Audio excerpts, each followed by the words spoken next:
Que me admiro más, encuentro que soy una real catástrofe. Lo he dicho muchas veces, si hubiera 2000 Picassos, 30 Dalís, 50 Einsteins, pues el mundo sería prácticamente inhabitable. Pero que nadie se espante, no los hay.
Ya sabes, aquella frase de Abu de Sufl, que cuando le preguntaban a uno cuál es su ideal, y decía ser inmortal y después morir.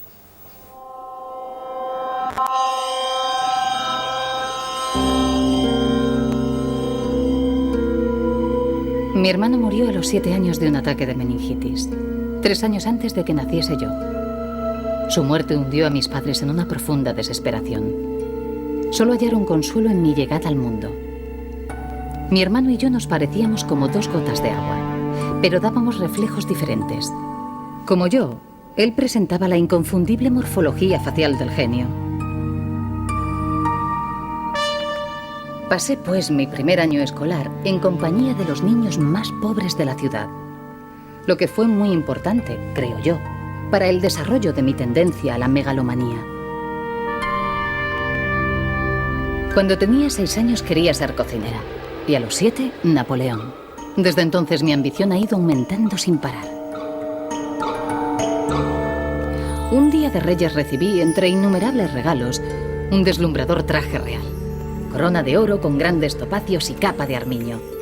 Desde aquel momento viví casi constantemente ataviado. Lo que los documentos dicen es esto, que se trató de un niño feliz y perfectamente integrado. Lo que él intentó reconstruir, o lo que quiso hacernos creer en la vida secreta, no tiene nada que ver.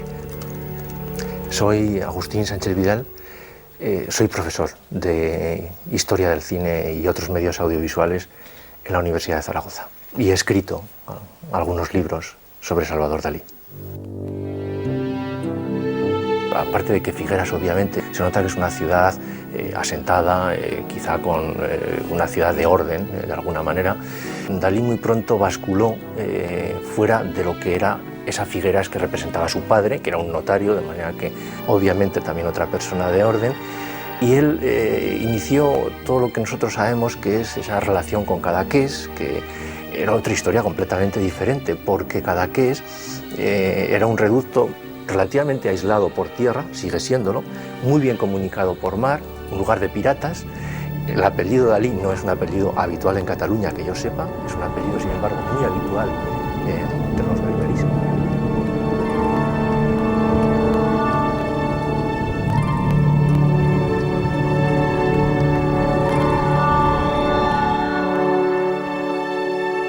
Bueno, yo soy Antonio Pichot Soler, soy pintor y pertenezco a una familia que en la generación de mi padre fueron 7 hermanos y todos eran artistas.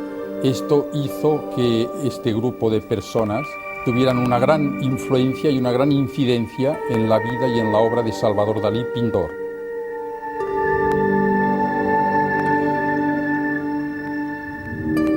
Esta amistad les llevó hasta afincarse en Cadaqués, los Dalí, en una casa que se la cedió mi familia. Esta familia para Dalí significó un poco esto, y él me lo contaba siempre. Eran para mí y para mi familia, los Dalí hijos del notario, la expresión de la libertad en todos los sentidos.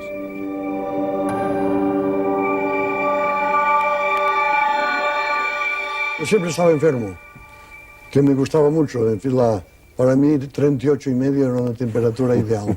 Y además no ir al colegio y ser mimado porque mis padres, como que el otro se había muerto, pusieron toda la ternura sobre el nuevo Dalí. Eso es natural. Para reponerlo de sus debilidades, lo mandaban frecuentemente a casa de Pepito Pichot a que se recuperase. Y es en esta casa donde Dalí vio por primera vez pintura impresionista de mi tío Ramón Pichot.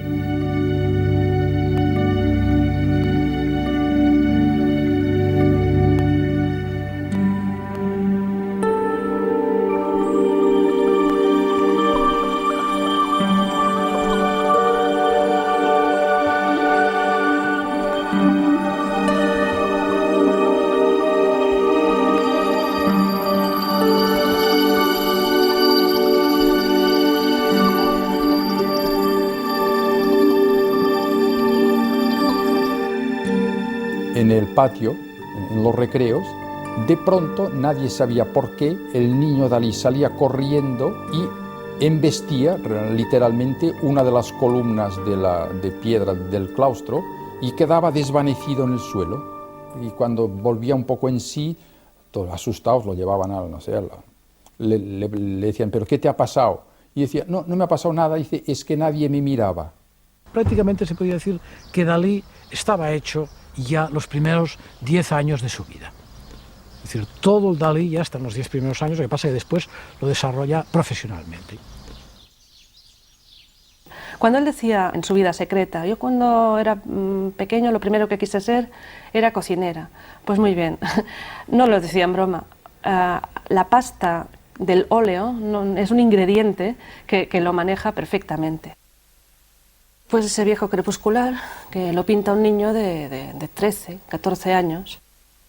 Del mismo tiempo que el viejo crepuscular, pues es otro retrato de una anciana que es enternecedor, que es la abuela Lucía, que era una hija que tenían, que era medio ciega.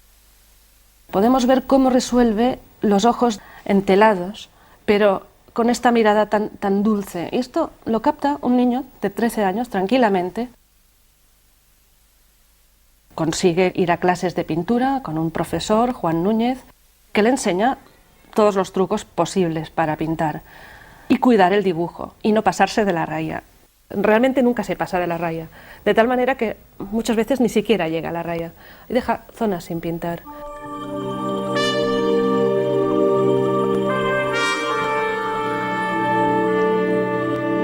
El superdotado es el que no tiene dificultad para absorber y para adjudicarse todo lo que los demás han aportado en pintura.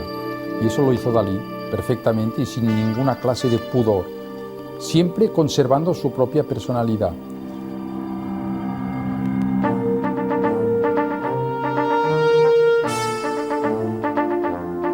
Los retratos de Durero meditan, piensan, y en la exagerada expresión de sus semblantes se mezclan recuerdos lejanos que se esfuman y pierden en el aire fresco y quieto de sus armoniosos fondos.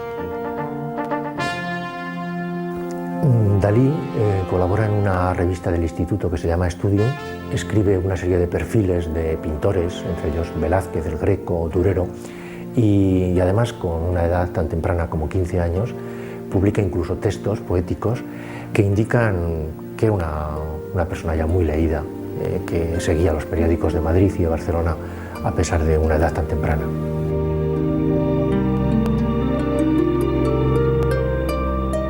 Al borde del camino del mundo hay un rosal muy grande, infinito, que se alza hacia el inmenso azul. Por el camino del mundo pasa la humanidad como ola de carne.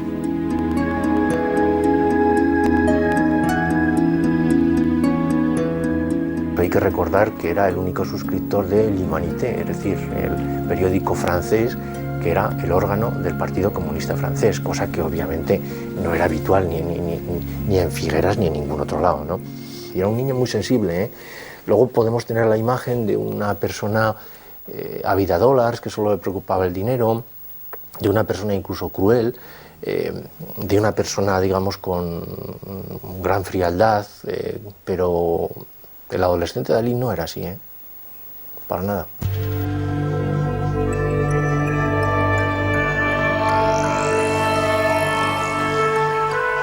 Hay como una búsqueda de una imagen. No hay una identidad fija, es decir, que a Dalí le costará mucho encontrar realmente cómo era él en términos visuales.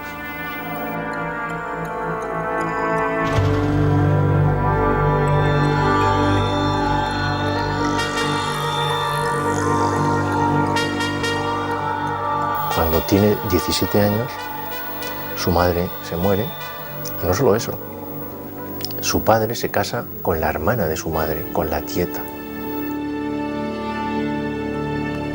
La muerte de mi madre me sorprendió como una afrenta del destino. Una cosa así no podía ocurrir ni a mí, ni a ella, ni a mí. Con mis dientes apretados de tanto llorar, me juré que arrebataría a mi madre a la muerte, con las espadas de luz que algún día brillarían brutalmente en torno a mi glorioso nombre. Dalí se quedó sorprendido porque nadie le había contado que se había casado su padre con su tía. Así es que lo comentó como una cosa intrascendente. Ah, se ha casado con la tieta mi padre, ah, no lo sabía, ¿verdad? Así es que ocurrían estos fenómenos en la familia Dalí. Mi padre me quería muchísimo, muchísimo, pero quería que fuera notario, después que fuera agricultor, y al final el profesor Núñez, al que debo toda mi técnica, le convenció que fuera a la escuela de San Fernando en Madrid. Quizá tan importante como esto es que en ese mismo año, que es 1922, en el otoño, cuando empieza el curso, ingresa en la residencia de estudiantes. Hoy es difícil calibrarlo, pero en esa época la residencia de estudiantes era un experimento que todavía no se sabía lo que podía dar de sí, pero venía a significar lo mismo a efectos de que era un sitio de orden. Para cosas de la vida de estas necesarias, como es, no sé, ir a comprar una cosa en una tienda o comprar en un cine un billete para una entrada, era realmente una persona, un inútil, ¿no? Era incapaz de expresarse con naturalidad.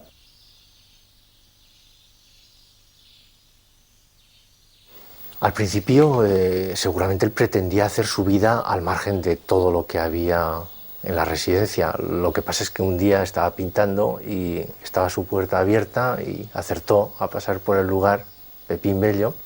Entonces vio que había un pintor, al que llamaban el pintor polaco, que era Salvador Dalí, que hacía unas cosas estupendas.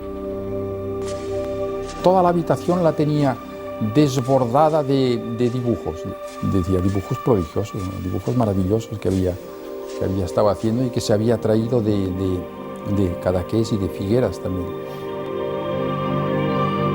Y entonces se lo comentó a Luis Buñuel, que era el que en ese momento se dedicaba al deporte, no se dedicaba desde luego al cine, ni se dedicaba a estudiar lo que debería haber estudiado, que era ingeniero agrónomo, se dedicaba a llevar una vida un poco disipada, y le dijo, oye, que el polaco este, que pinta bien, ojo con él.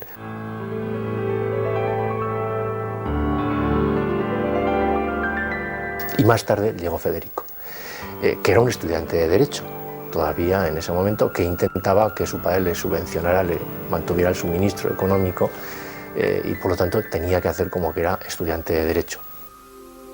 Y cambió su vida.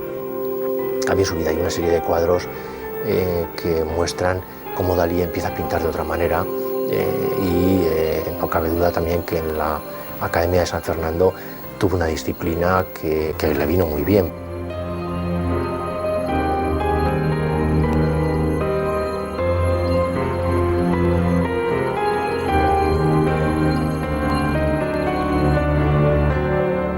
Y una noche se armó una bronca impresionante en una taberna, volaron botellas y cuando acabó la bronca, el problema fue dónde están Dalí y Lorca, que nadie daba con ellos. ¿Dónde están? ¿Dónde se han metido? Y los encontraron debajo de una mesa en el rincón más oscuro de la estancia, los dos asustadísimos y discutiendo. ¿Pero qué os pasa? Y estaban discutiendo, pero acaloradamente. Y la discusión consistía en ver cuál de los dos había sentido más miedo. Así es, estaban cuantificando el miedo que habían pasado. De pronto, Dalí ve el poder que tiene la poesía, el poder transmutador. Es decir, ve a alguien como Lorca que ve lo mismo que él, pero de repente se mete en su cuarto, empieza a escribir en un papel y de repente eso se convierte en unas imágenes deslumbrantes, ¿no? Es otra forma de ver la realidad. Y yo creo que esto es una experiencia fundamental para él, porque nunca había visto un poeta químicamente puro, ¿no? Y un poeta además muy anclado en la tradición, con unos conocimientos increíbles del teatro, del siglo de oro, de toda la literatura de todas las épocas, pero que eso lo pone en un lenguaje impecablemente moderno.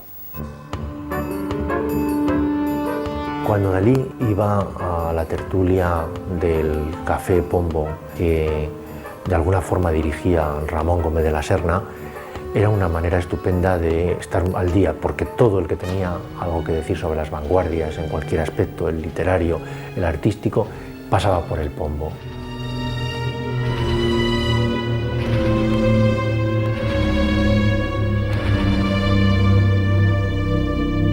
Y un día estaban en una reunión y pidió la palabra y dijo: yo también soy muy buen pintor.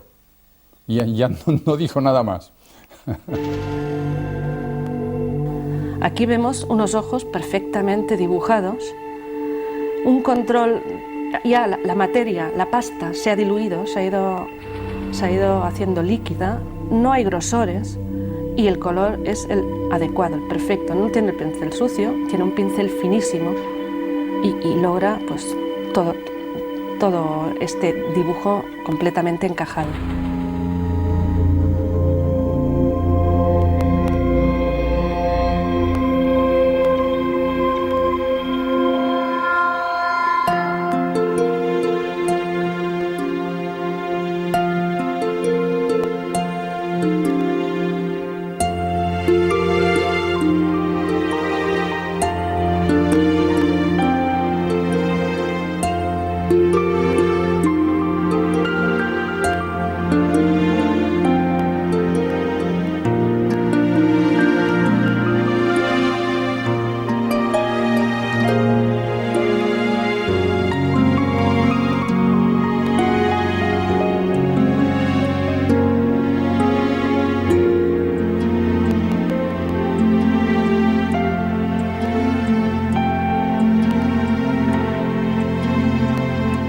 Empieza a aparecer un Dalí que se ve, esto es cubista, estos son los italianos, pero ya se empieza a ver a Dalí.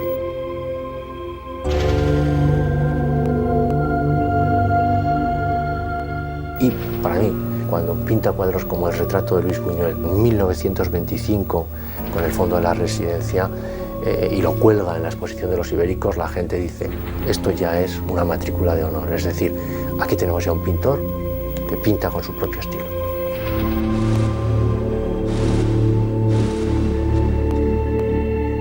Cuando Dalí va por primera vez a París en el año 1926, por supuesto le estaba esperando en la estación Luis Buñuel, que fue su cicerone en París, en un París en el que había muchos españoles, un montón de españoles pintando, y en el que él tuvo que sentirse, pues de alguna manera, muy arropado. Lo primero que hace es visitar a Picasso, ¿no? Y va a verle y le dice aquello de he venido a verle a usted antes que ir al Louvre. Y Picasso le dice, ha hecho usted muy bien, joven. Dalí lo que hizo fue ir añadiendo capas a lo que era su propio patrimonio y, naturalmente, cuando ve un maestro como Picasso o ve a alguien como Miró, tomar nota de lo que están haciendo de cara a su propio desarrollo. Lo que hace, en cierto modo, es metabolizarlos para su propio crecimiento.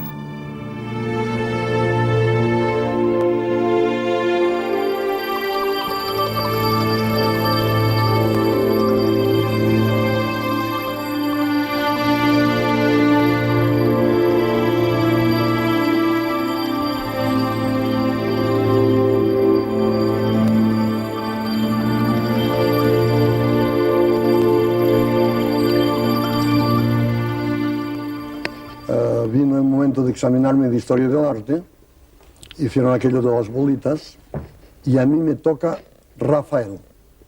Entonces me dirijo al tribunal y digo, no me puedo examinar, porque yo, Dalí, sé tanto sobre Rafael, mucho más que los 3 profesores juntos, que no puedo examinarme.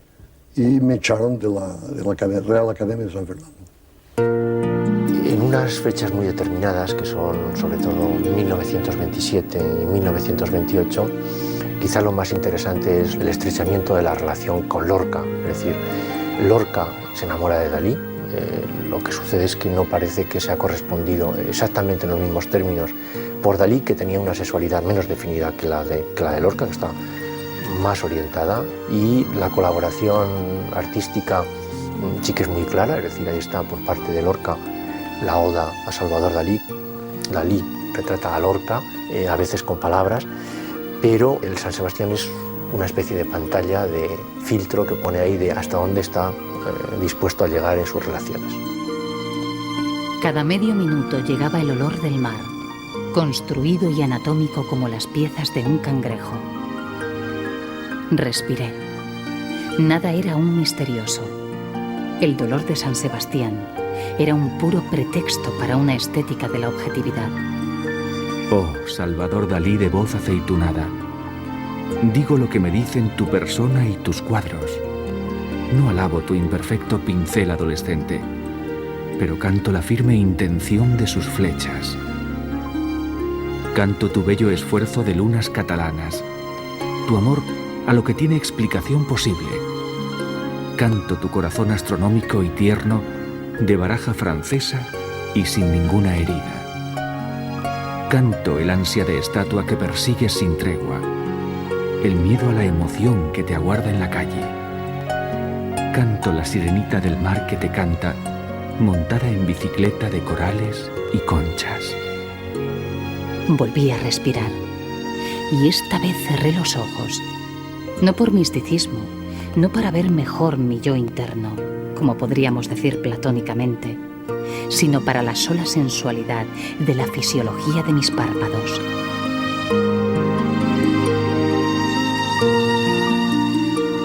Evidentemente García Lorca estaba enamorado de Dalí, porque era un hombre de una extraordinaria belleza, Dalí, pero el caso de Dalí, no, Dalí tenía a García Lorca como el amigo del alma. Y estos amigos del alma que hemos tenido todos cuando teníamos 8 años, 9 años, era nuestro primer amor, de hecho, ¿no? Era algo que era más completo incluso que el amor. A partir del año 28 se produce, yo creo ya, las primeras manifestaciones claramente surrealistas de Dalí. Y entonces ahí la persona que empieza a pesar es Buñuel. Tal vez uno de los primeros cuadros es la carne de gallina inaugural. Lo inaprensible se puede identificar con letras, con números y con valores. Y sobre todo hay algo que en un momento determinado es decisivo, que es que lee una frase de Breton, que es que la surrealidad, la superrealidad, esa realidad superior, que es lo que significa surrealismo, ¿no? Superrealismo, está contenida en la realidad. Y ahí se le soluciona un problema que para Dalí era fundamental. Cómo, incluso pintando lo más tangible, cómo incluso utilizando la fotografía, cómo utilizando un lenguaje perfectamente objetivo, puede introducirse todo el material irracional.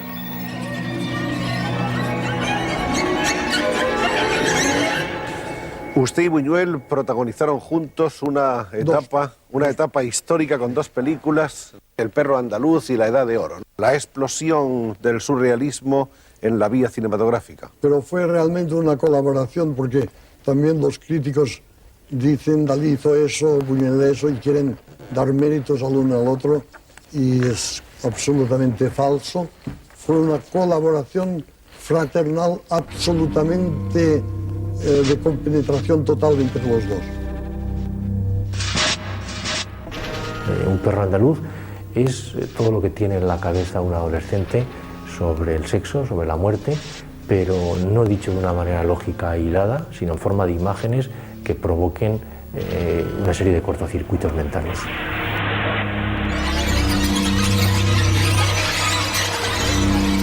Que por otra parte las hormigas simbolizaban muchas veces para ellos y para Dalí los remordimientos.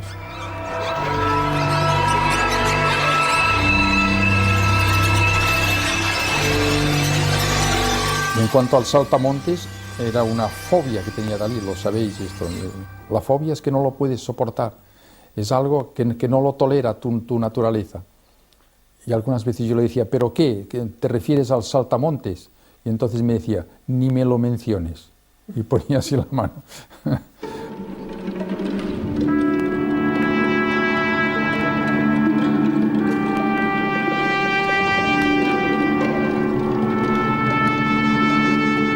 No cabe duda que en el Bosco Dalí se apoyó mucho. En un punto determinado donde hay, se puede decir, la misma imagen del personaje Roca que sueña. Es un poco, tal vez, donde Dalí capturó que existía en el mundo pintores que tenían el poder de explicar cosas más allá de lo simplemente aparente, de los sueños, de las ilusiones, de las frustraciones. El hecho de que Dalí haya sido el co-guionista junto con Luis Buñuel de Un perro andaluz en enero de 1929 hace que cuando los surrealistas ven la película inmediatamente inviten a los dos compinches, los inviten a sumarse al grupo. Pronto se dan cuenta, aunque nunca lo van a admitir, que es un pintor que llega a la gente, pero es que se dan cuenta inmediatamente después de su capacidad teórica. Breton no siempre con gran complacencia, puesto que allí el teórico era él, pero a Dalí lo llegan a llamar la máquina de pensar. Paul Éluard y Gala visitaron luego, después del primer encuentro en París, a Salvador Dalí en Cadaqués. Y Paul Éluard se fue, pero Gala se quedó. Encontré Gala, abrí la puerta de mi casa y encontré Gala desnuda ya en la playa. No completamente desnuda, pero en aquel tiempo se quitaban ya los sostenes y todo eso. Y desde entonces fue un amor completo, intenso y tan duradero que se va a consagrar de nuevo. Y la primera consecuencia fue que su padre lo echó de casa, de manera que le obligó radicalmente a plantearse una nueva forma de vida que hasta ese momento había sido relativamente estable y cómoda, y independizarse. ¿Por qué se fue a Portllgat? Bueno, pues porque es lo más cerca que podía estar de los escenarios de su infancia sin incurrir en las iras de su padre. Mi impresión es que fue una mujer que desde el principio se dio cuenta, por la vida tan dura que había llevado en su infancia, sus orígenes judíos, el hecho de, como tantos rusos blancos, tener que haber dejado el país muy pronto, tenerse que haber establecido en un ambiente tan resabiado como el artístico de París. Yo creo que era muy consciente de lo que es la vida de un artista que tiene que ponerse en un mercado con una marca de fábrica y tiene que hacer rendir para simplemente primero poder sobrevivir y luego llevar ya un determinado tren de vida. Fue una persona que nutrió a Salvador Dalí en prácticamente todos los aspectos de su vida cotidiana, personal, artística, y que además resultaría una persona decisiva de cara posiblemente a endurecer la forma de comportamiento de Salvador Dalí en público.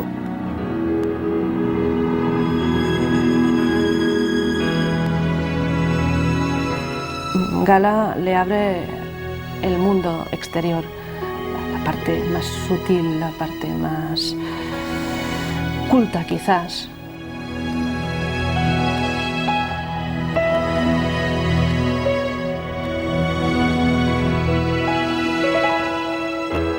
Lejos de la imagen de mi hermana, Gala. Sus ojos se parecen a su ano. Su ano se parece a sus rodillas. Sus rodillas se parecen a sus orejas. Sus orejas se parecen a sus senos. Sus senos se parecen a los grandes labios de su sexo.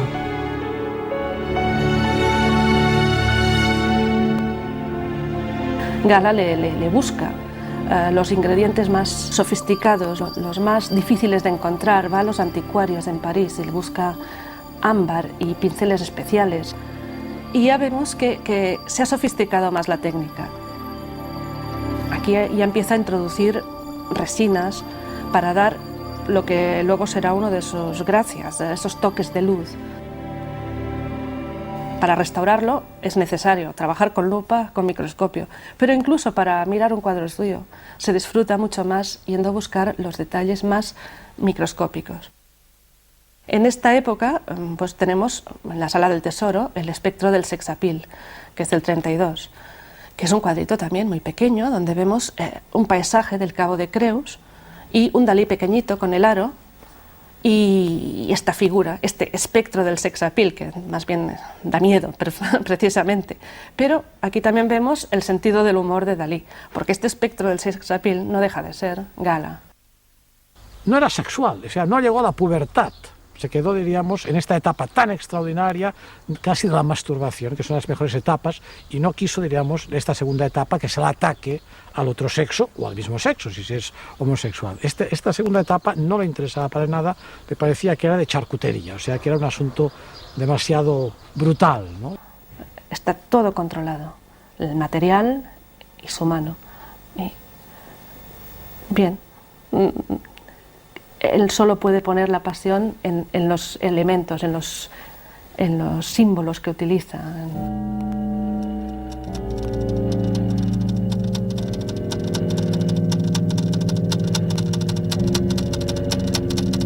Vinieron 3 jesuitas franceses y me dijeron, ¿por qué hace relojes blandos?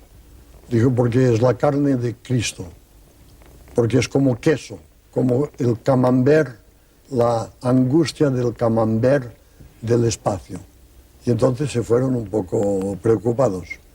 Y al cabo de una semana me mandaron una carta que Fray Luis de León, nombrando los nombres de Cristo, lo compara al queso, a las virtudes de coagulación del queso.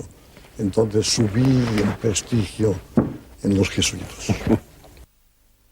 Y posiblemente sea el cuadro de Dalí más reproducido, glosa o alterado de todos los suyos. O sea, yo habré recogido cerca de 25 anuncios con los relojes blandos de Dalí. Yes, I love Salvador Dali. Especially I like his paintings about the clock. It really turns me on.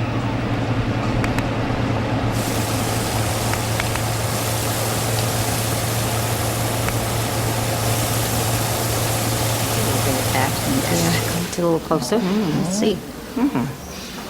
Yeah. Very interesting. Yes. I like that. Yeah. I've never seen a fried egg in a picture before, have you? This is very I like the strange. Do little you? man up in the Yes. in the top part. Yes.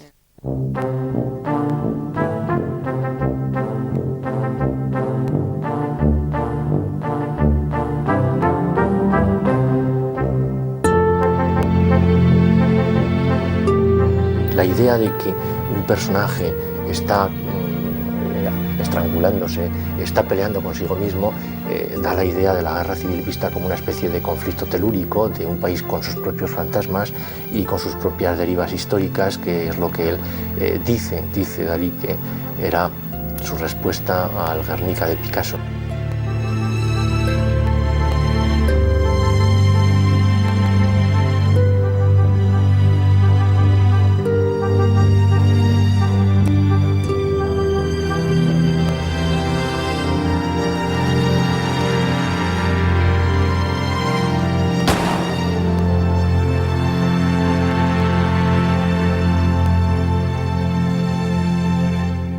Hasta alguien comentó que había dicho un cierto ole, ¿verdad? Cuando se enteró de la noticia del fusilamiento, del asesinato de Federico.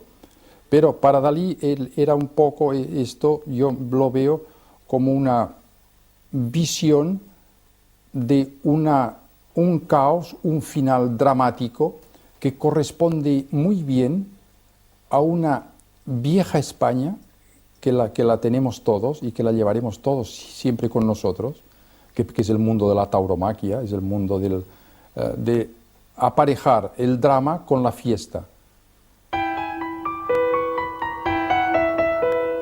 Durante la primera visita a Hollywood en 1937, él va a ver a Harpo Marx en el descanso del rodaje de Un día en las carreras, y ahí le propone que hagan juntos una cosa disparatada que rodarían los hermanos Marx, y es realmente muy divertido.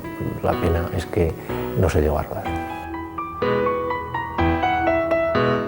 Cuando él decía, el surrealismo soy yo, era auténtico, es decir, él era el surrealismo. Entonces él se marcha a París y se encuentra con unos surrealistas artificiales, que habían llegado al surrealismo por una, como dicen los franceses, una démarche intelectuelle, ¿no? Es decir, por una serie de procesos intelectuales. Y se enfrentan de una forma, en un momento dado, muy violenta, porque había el auténtico surrealista que no tenía que hacer ningún esfuerzo, ningún proceso intelectual, porque siempre había sido así. Porque los niños, la visión, la imagen de los niños del mundo siempre es surrealista. Si recordamos nuestras imágenes de la infancia, son imágenes surrealistas, no son nunca imágenes hiperrealistas. Tanto él continúa con este surrealismo toda su existencia, y los otros eran, diríamos, habían llegado al surrealismo por un proceso intelectual.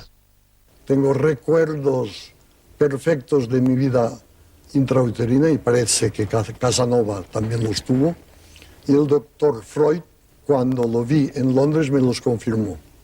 Yo quisiera que usted leyera mi tesis sobre la paranoia crítica que he hecho con Lacan. Y él volvía al cuadro. Yo volvía a que leyera mi tesis científica. Y al final, puñetazo, digo, quiero que lea esta noche. Entonces Freud se quedó un poco asombrado y dijo a Stefan Zweig: nunca he visto un prototipo de español más claramente. Es un fanático. El método paranoico crítico es un conjunto de técnicas y también es una forma de entrenar la mirada, ¿no? De modificar la mirada convencional. Básicamente lo que consiste es en que uno utiliza elementos externos, por ejemplo las manchas en una pared, o lo que sucede en el TER de Rorschach, que hay una serie de manchas, pero nadie ve lo mismo. Entonces, lo que se hace es proyectar el contenido mental en ese elemento objetivo, de manera que esa es la dualidad que hay. Dalí no buscaba elementos desconocidos, buscaba elementos muy conocidos y cambiaba la interpretación que teníamos de ello, ¿no? Entonces, la consecuencia es que las imágenes que hasta ese momento solo se veían de una manera, se empiezan a ver de diferente modo. Las imágenes se multiplican, y la verdad es que una vez que te ha transmitido esta nueva visión, tú lo que haces es empezar a cuestionar la realidad, ya no ver las cosas como dadas de una vez y para siempre, sino que detrás de una imagen se puede ver otra, y otra, y otra, y a veces hasta 6 imágenes, como el enigma sin fin. Y al final, la paranoia crítica es un método de cuestionar la realidad, de enriquecerla, de convertirla en una superrealidad. Dalí se toma literalmente en serio que se procede con toda la libertad del mundo, incluso en los términos morales, que eran los que posiblemente Breton era más puritano. El hecho de que le fascinara Hitler y de que estuviera de alguna forma interesado en el modo en que se comunicaba con las masas no significa necesariamente que Dalí fuera un fascista. No llega a haber una expulsión formal porque la operación se frustra, pero sí que hay un claro alejamiento y una excomunión informal como mínimo, de manera que Dalí ya no forma parte del grupo.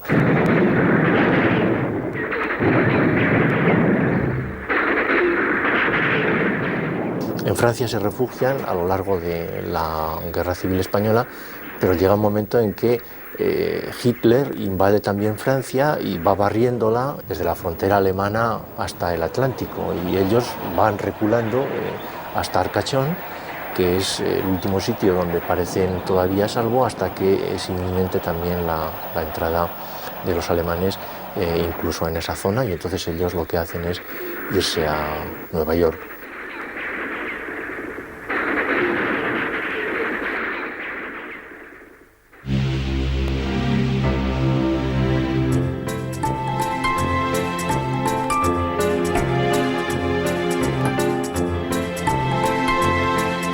Hay que decir que posiblemente sea Dalí de los primeros artistas europeos de pleno derecho que descubre, intuye y yo creo que muy rápidamente calibra que la capitalidad cultural va a trasladarse de París a Nueva York.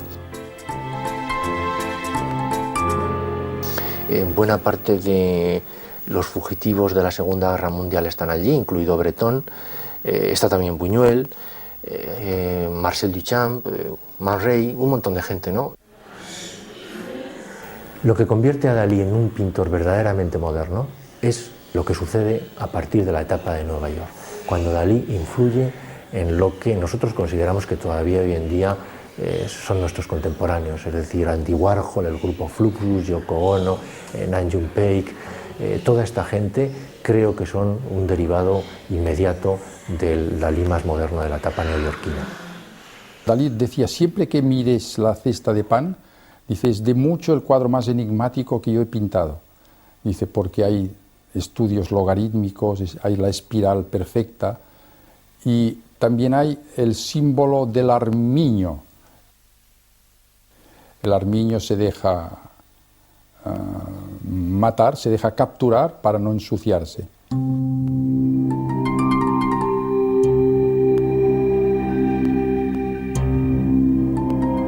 Hay dos obras muy importantes en Dalí, en 1941, que es La vida secreta, y en 1943, que es la novela Rostros ocultos, que sirven para convertirle en una estrella mediática.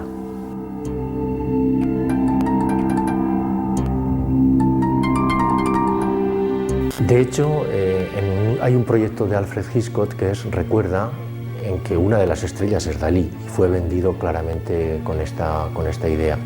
Y Hitchcock hizo una apuesta muy clara porque fuera él quien pintara los decorados, el propio Dalí.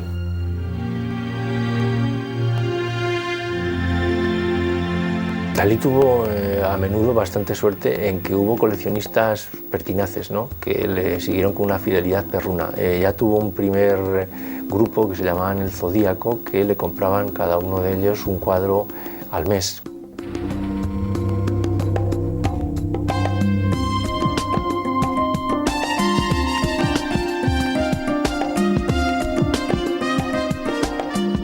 Reynolds Morse, que había hecho mucho dinero, creo recordar, con los plásticos, se dedicó a asegurarle que prácticamente le compraba la producción que fuera capaz de poner en sus manos. Y los esposos Morse, que actualmente ya solo vive ella, son los responsables del museo más importante después del Teatro Museo de Figueras, que es el Museo de San Petersburg en Florida.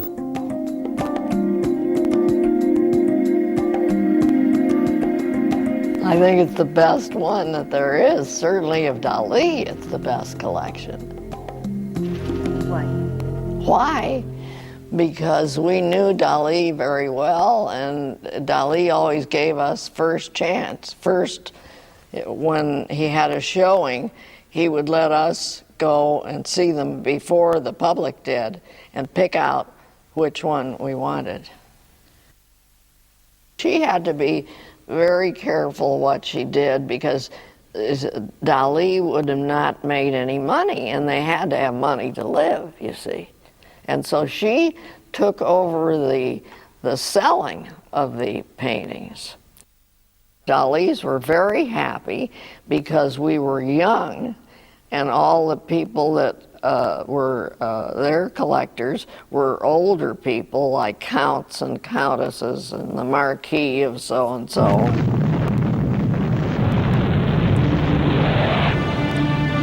¿Qué esfuerzo? ¿Qué esfuerzo del caballo por ser perro? ¿Qué esfuerzo del perro por ser golondrina? ¿Qué esfuerzo de la golondrina por ser abeja? ¿Qué esfuerzo de la abeja por ser caballo? Y el caballo, ¿qué flecha aguda exprime de la rosa? Son las palabras de Federico García Lorca en su libro Poeta en Nueva York. En 1945, que es el año de la bomba atómica sobre Hiroshima y Nagasaki, Dalí empieza lo que él llama la época atomística. Ahí lo que cuenta es que las formas de pronto cobran un dinamismo, como que estallan, ¿no?, las formas y se dispersan, se centrifugan.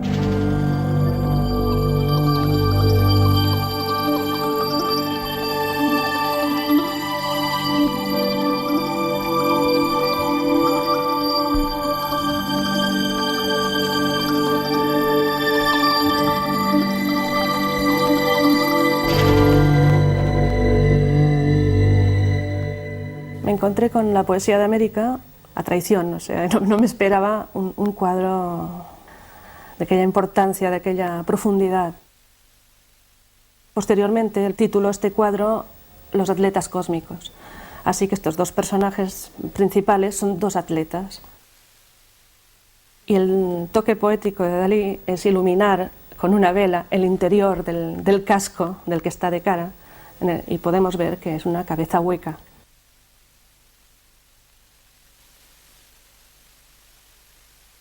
Ya estaba sensible a la Coca-Cola, un poco la sociedad de consumo. Ya estaba sensible al auricular del teléfono, los medios de comunicación. Y esa gota negra que alguien ha dicho que era de tinta, pero no, es espesa, es petróleo. Y esto es ya como muy premonitorio, ¿no? Y todo este encadenado hace contrapunto con el otro personaje. Y es muy curioso porque esta imagen está reciclada de los retablos del 15 y el 16, en estos retablos donde matan a santos y así, que el alma de los santos es el santito más pequeño que sale también del cuerpo cuando éste muere. Y así como de un personaje cae una cosa, del otro se eleva otra. Y por supuesto la torre, esa torre con su reloj, del cual destila un mapa de África, blando, goteando una gota de sangre, una gota roja. Realmente ver África de esta manera ya era también premonitorio, que Dalí abre un montón de puertas y esto era una ventana más.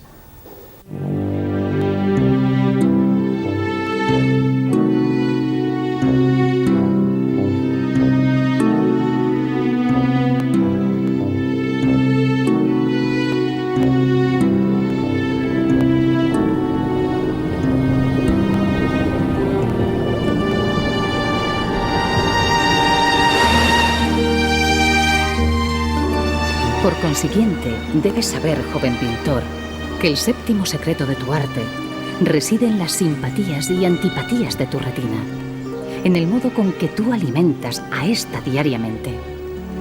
La cárcel ideal para los delicados ojos del pintor es, por consiguiente, la de la vegetación. Y la mejor de todas las vegetaciones es la de los olivos. El libro de los 50 secretos mágicos para pintar, él comprobó con desolación que en el momento en que se habían establecido los pigmentos industriales, que fue más o menos la época de los impresionistas, en que los pintores ya dejaron de prepararse sus propios potajes, de manera que, en cierto modo, había una parte de la pintura que tenía mucho que ver con la cocina y que tenía mucho que ver con las recetas, pues se empezaron a perder recetas, como se han perdido recetas en gastronomía. Lo que más me gustó de los 50 secretos mágicos es el secreto número 51, y es que de todos estos 50 secretos los puedes intentar seguir al pie de la letra, pero si no tienes un ángel que guía tu mano detrás, si no tienes el don, si no estás dotado, pues no te sirven para nada los 50 secretos. Y bien, de hecho es lo que le pasa a él, que tiene como un ángel. A Dalí le gustaba mucho aplicar todos los principios de la sección de oro y del Renacimiento italiano, ¿eh? Y cuando él hablaba con un geómetra o con alguien que entendía un poco o pretendía entender algo de matemáticas, lo primero que le preguntaba es si sabía levantar la sección de oro en un segmento. Cuando le decías que sí, que la podías trazar, entonces ya estaba salvado. Creo que llegaré a tener la fe en la católica, que eso es una gracia única, y de creer en la inmortalidad del alma. Entonces, cuando ya se cree en la inmortalidad del alma, ya el miedo cesa completamente. Hay un Cristo de Dalí todavía más curioso, más especulativo, que es el Cristo hipercúbico, en el que hay una cruz hipercúbica, que por cierto eran las cruces con las que remataba Gaudí muchos de sus edificios, porque es lo que se llama una cruz de 6 direcciones que se corresponden con las 6 caras de un cubo, de manera que se pueden componer luego en módulos cúbicos. Y es un recuerdo del discurso de la figura cúbica de Juan de Herrera, que es, dicho sea de paso, el módulo con el que está compuesto el Escorial. La perfección no se obtiene nunca, y preguntaron a Cocteau, si se hubiera quemado el Museo del Prado, ¿qué hubiera salvado usted? Y dijo, pues yo, el fuego. Entonces yo dije, pues Dalí se llevaría nada menos que el aire, y específicamente el aire contenido en las Meninas de Velázquez, que es el aire de mejor calidad que existe. Y naturalmente, como que el fuego no es un elemento pictural y el aire es el protagonista de la pintura, el propio Cocteau cogió dos pajas de cóctel y se los puso en forma de bigote, inclinando la cabeza. Cuando precisamente se suelta y cuando precisamente se olvida del dibujo y de ese corsé de perfección de la técnica, en el Dalí suelto, ahí vemos unos toques bastante velazqueños. Phantom Margarita is, maybe I like that one best. I see her at night and she comes down out of the painting and dances there, you know. Y naturalmente Velázquez es el genio supremo y después viene el holandés, el Vermeer de Del.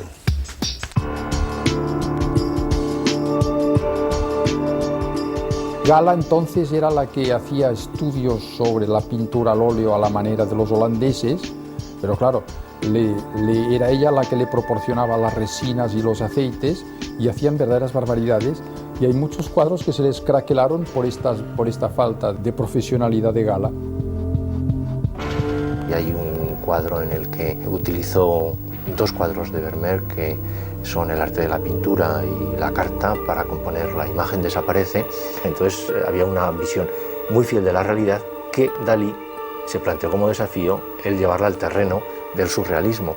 O sea que Malebranche, el gran metafísico, dijo, lo que vemos no está en las cosas, está en nuestra alma. Tú, la ardilla del huevo derecho de Picasso. ¿Yo? Yes. Pregúntame qué diferencia hay entre Picasso y Dalí. Ah, eso. Ah, pues me gusta mucho que me haga esta pregunta y era ahora porque yo en cierta ocasión respondí aquello de que Picasso es español, yo también. Picasso es un pintor, yo también. Picasso es un genio, yo también. Picasso es comunista, yo tampoco. Yo creo que el malo de la película era realmente Picasso, que era un hombre de una gran perversidad, una extrema perversidad, que se aprovechaba de todo, de la política, de lo que convenía, que estuvo conviviendo con los nazis, y esto nadie se acuerda en París, nadie le retrae esto. En cambio a Dalí le llaman de todo, porque vino aquí añorado de su cara, que es en época de Franco, ¿no? Entonces, Dalí ha pasado por ser fascista, etc. ¿Sigue usted utilizando azúcar de dátil? No, eso fue el principio, porque me gustaba mucho, en este momento era un apasionado de las moscas limpias. Las moscas que se pasan por la cara de los burócratas, eso es muy repugnante, en los hoteles es imposible. Pero las moscas limpias de Porligat, que se pasean por detrás de las hojas de los olivos, esas van vestidas como por Balenciaga, son limpísimas y esas son maravillosas. Y cuando pinto, me ponía dátil aquí y un poco de miel en la comisura de los labios, y entonces esperaba el momento, baba de satisfacción, porque cuando pinto babo de satisfacción. Y entonces esperaba el momento en que la mosca me se iba a meter en la boca. Y cuando estaba muy dentro, cerraba la boca y entonces la mosca hacía ¡ah! Y la soltaba. Y al cuarto de hora después otra mosca.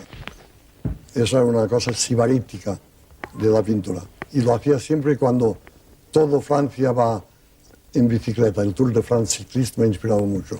Todo el mundo en las cuestas sudando, la televisión y la radio hablando de los héroes del Tour de France, y yo con mi mosca en la...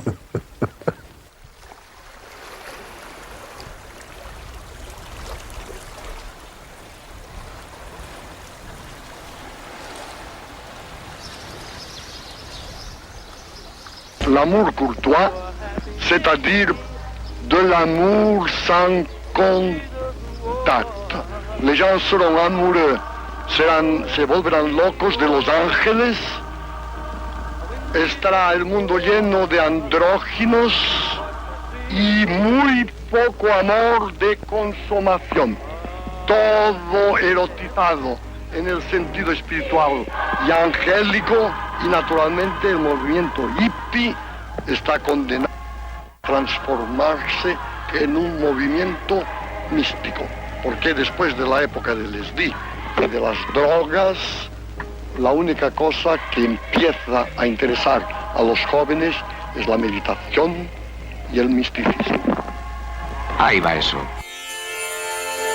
En los años 60 hay un intento de Dalí por hacer algo parecido al pop, ¿no? Hay obras que están inspiradas incluso en él, como O Calcuta, y tiene una presencia mediática, pues, sobre todo de la mano de Amanda Lear, ¿no? En la que está en contacto con las estrellas del rock. Es otro Dalí.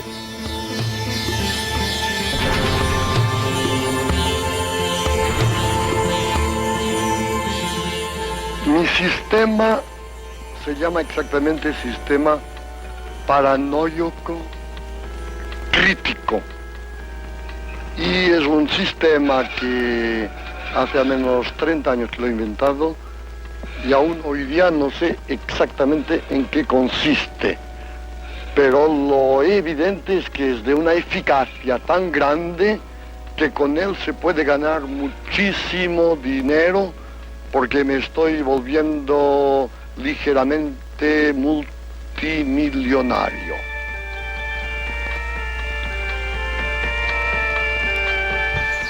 Cuando hay tanto dinero, ¿no?, como el que existía alrededor de la obra de Dalí, como ha existido con otros pintores, pero en Dalí en aquel momento, pues capaz de firmar un papel en blanco y de por sí ya valía 100, 200, 300 o 1 millón de pesetas, cuando prácticamente firmas billetes de banco, pues ocurre que hay una serie de cuervos, una serie de depredadores a tu alrededor, vas creando un mundo de depredadores a tu alrededor, del cual es muy difícil liberarte. Aquí tenemos una serie de imágenes de la Bartolomé, la Venus de Milo. Pues no, es el torero amargo, estoico, premártir. Se ve aquí la corbata, el cuello de la camisa, y aquí la nariz con su sombra, la boca bellísima como en los adolescentes de la escultura griega. We want to buy this right now, and we'll pay you now. We don't want anyone else to get it. That was how excited we were. And so then Dalí said, well, it's not quite finished, and I have to put a rose in it and one other thing.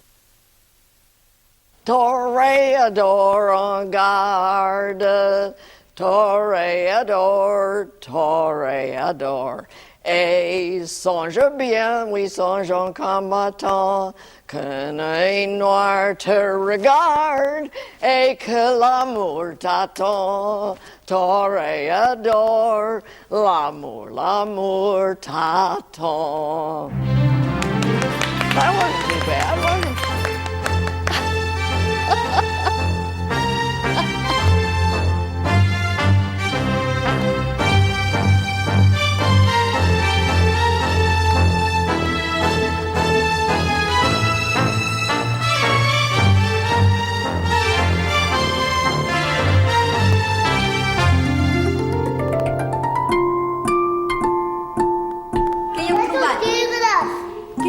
dalt de tot el sostre. És tota una pintura. Tota una pintura que li va regalar en Dalí també a la gala. I sabeu per què són orenetes? Perquè en Dalí li deia a la gala, sabeu què li deia? Ma petite hirondelle. Vosaltres m'enteneu? Què tinc de dir jo? Ai. Teu nom? Yo soy Joaquín. Yo soy la Dolors. Conocimos a los señores Dalí el año 69 cuando compraron el castillo y hasta ahora. Yo trabajaba dentro de la casa, cuidaba de la señora, hacía la limpieza, la comida y todo lo que se presentaba. Y yo era el jardinero. Aquí es claro, ella cuando terminaba de comer, Estaba aburrida. Pasear el jardín con ella y después, claro, tenía los chicos que tenía. Pintaba desde la mañana que se levantaba, pues se ponía a pintar y pintaba casi toda la mañana. Toda la mañana. Era muy bonito verle a pintar. Por aquellas manos tan ligeras que tenía, sus manos con aquellas tacas de la piel y no sé, aquellos dedos que parecían... Era estupendo. 28 cuadros. Cuando había pintado nos decía, ¿veis algo en este cuadro? ¿Qué veis? Yo muchas veces veía el cuadro pero no entendía lo que había pintado y después él me lo contaba.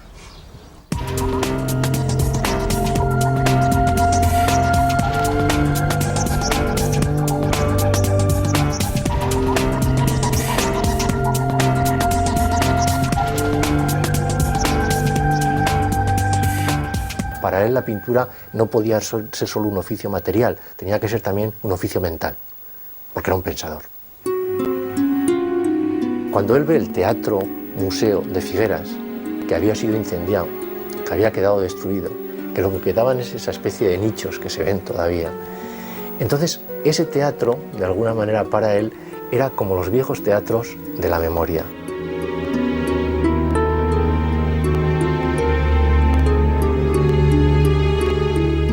El teatro de la memoria es como una mente puesta en un edificio.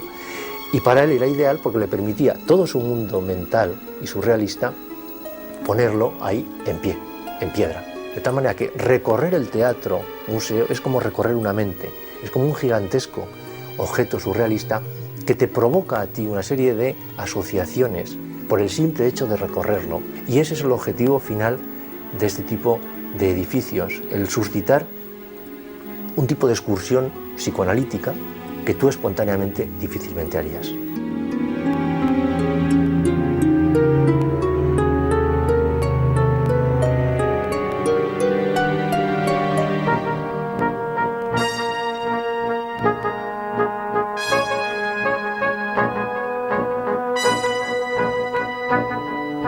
La habitación que en el Teatro Museo le dedica a Mae West es un buen ejemplo de cómo se anticipa al pop. Y además de algunas de esas piezas se han hecho después obras que se venden. Quiero decir, por ejemplo, los labios convertidos en sofá. Es un ejemplo de cómo se anticipa a un determinado tipo de diseño, ¿no? de autor.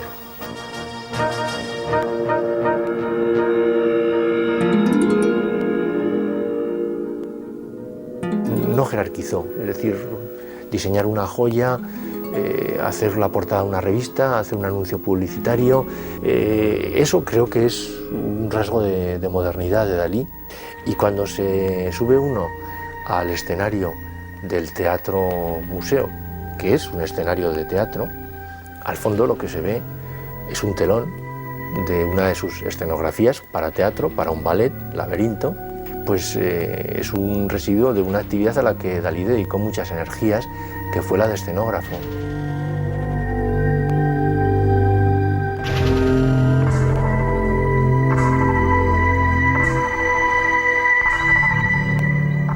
Por el mismo precio, es un cuadro estereoscópico, porque ahora en vez de pintar un cuadro, pinto dos de casi iguales que fusionados por un sistema de espejos producen la ilusión total de la tercera dimensión.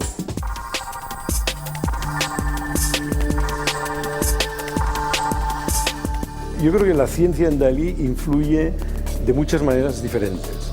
Influye directamente, por ejemplo, la holografía o la tercera dimensión a través de la estereoscopía, etc., o simplemente la pixelización de una imagen. Esto le interesaba ya como técnica, ¿no? Y la verdad es que en sus cuadros lo utilizó haciendo una ironía técnica. Pero también influían en él los conceptos profundos, ¿no? Cuando hablaba de la física atómica, o por ejemplo en Gala de las esferas, pues le viene en realidad de una reflexión de las partículas elementales como objetos corpusculares.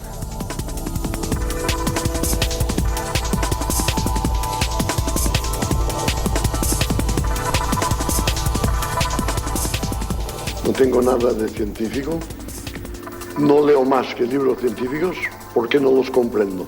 Entonces para mí es una especie de bordado o de tapicería donde puedo hacer con mi imaginación exactamente lo que me da la realísima gana. Yo creo que algo que le maravillaba es que, claro, un científico es capaz de comprender sin intuir nada.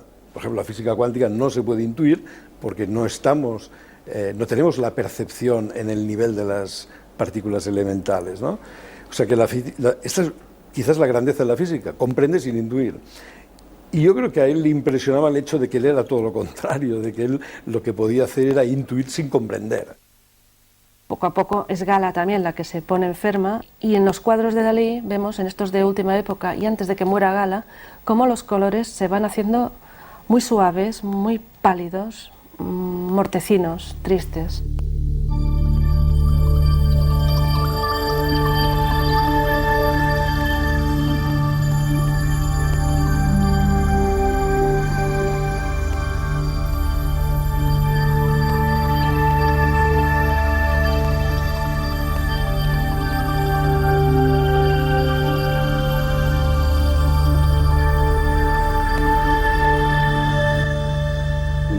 Gala, que es la mujer que yo adoro, ¿no? La mujer legítima que adoro, se me muriera y se volviera pequeña como una aceituna, pues evidentemente me la tragaba.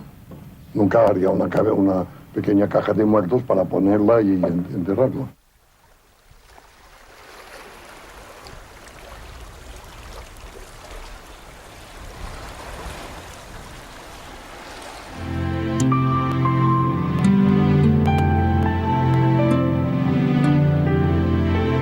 Cuando murió Gala tuvo un golpe muy fuerte, lo acusó muchísimo, desde luego, pero no lo manifestó. Desde entonces se aferró más a, si se puede decir de alguna manera, a mi compañía.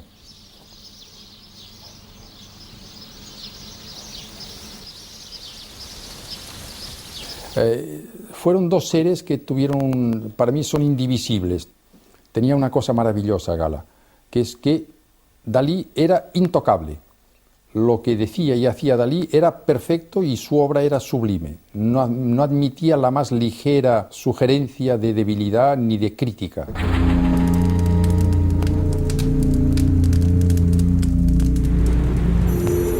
Después que se quemó, se fue del castillo con unas quemadas bastante fuertes, y lo llevaron a Barcelona, a la clínica, y desde allí ya no vino más a Púbol, ya fue en Figueras, y allí en Figueras ya nosotros ya no estábamos con él.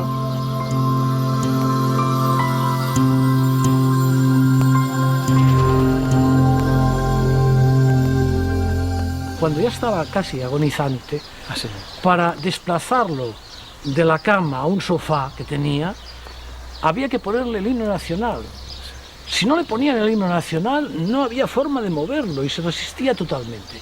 Quien hace eso un mes antes de su muerte, casi en media agonía, quiere decir que no hace teatro, que realmente él quería que se lo desplazara de la cama al sofá con el himno nacional. Era un juego hasta las últimas consecuencias. Algunas veces me recibía y me decía, me estoy muriendo. Y yo le decía, ¿qué dices? ¿Qué estás qué? Dice, muriendo. Y yo le decía, ¿por qué no me lo dices cantando? Hay una zarzuela preciosa que dice, ay, que me muero. Y él se quedaba así con los ojos clavados y me decía, San Juan de la Cruz. Dalí está enterrado en el museo, está enterrado en Figueras cuando, en principio, hay una tumba vacía al lado de Gala en el castillo de Púbol, ¿no? Pues es porque hubo un alcalde que un buen día se inventó que Dalí le había dicho que quería ser enterrado en Figueras, ¿no? Pero eso, nadie se ha enterado de esta situación. Por lo tanto, solamente eso ya quiere decir la forma en cómo estuvo manipulado hasta el final de su vida por toda una serie de juegos. Eso que siempre se dice cuando alguien se muere, de descansar en paz, teniendo la tumba en un escenario, es tremendo. So I recently received a notice saying that if I wanted to have them put together in the crypt, that I should sign it. So I did, because I didn't see any reason for Dalí to be right next to the toilets in the museum. Es un lugar que tiene encima esa cúpula geodésica tan espléndida que en cierto modo, bueno, pues también tiene algo de bóveda celeste, ¿no?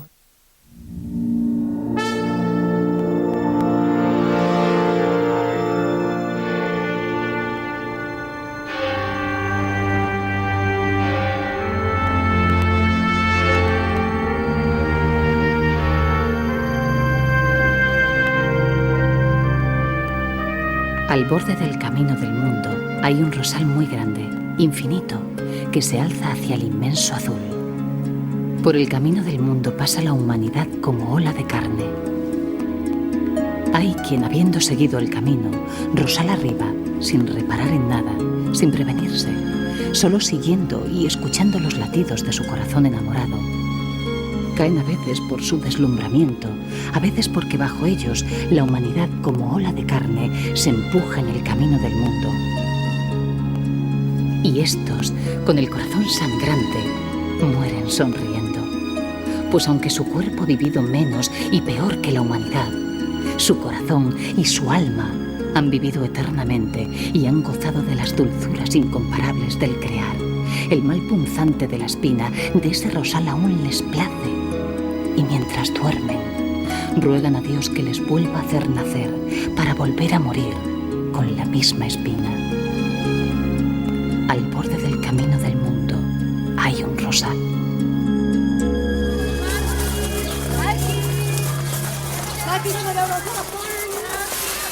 Quan els veiem, què treuen per la trompa?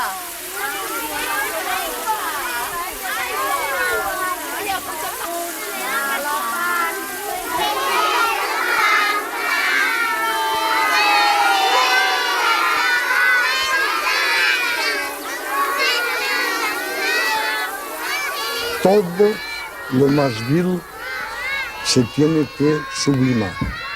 O sea que todo ser humano, por eso estoy en contra, furiosamente contra la pena de muerte, porque creo que todo ser humano, sea el más criminal del mundo, tiene algo de angelito.